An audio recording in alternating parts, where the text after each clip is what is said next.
Myanmar में आए बेहद ही शक्तिशाली भूकंप ने मांडले शहर में भयानक तबाही मचा दी है।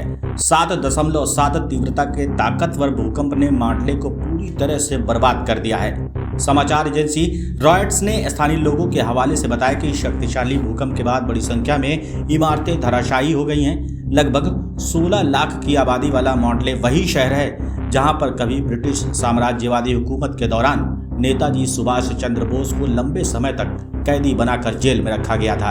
एक प्रत्यक्षदर्शी ने रैट्स को बताया कि उसने एक 5 मंजिला इमारत को अपनी आंखों के सामने जमींदोज होते हुए देखा है। उसने बताया कि जब सब कुछ हिलने लगा तो हम सभी घर से बाहर निकल आए। शहर में लोग सड़कों पर हैं और डर के मारे घरों के अंदर जाने की हिम्मत कोई नहीं कर पा रहा। एक प्रत्यक्षदर्शी ने बताया कि एक दुकान ढह गई है जिसके अंदर कई लोग फंसे हैं। म्यांमार में शुक्रवार दोपहर 7.7 तीव्रता का भीषण भूकंप आया था। इसके 12 मिनट बाद ही 6.4 तीव्रता का आफ्टर शॉक महसूस किया गया। Thailand research centre for Jio sciences यानी कि GFZ ने कहा कि भूकंप की गहराई 10 किलोमीटर थी और इसका केंद्र मांडले शहर के पास था। म्यांमार की राजधानी नेपिडा और सबसे बड़े शहर यंगून में भूकंप के झटकों से धरती डगमगा गई।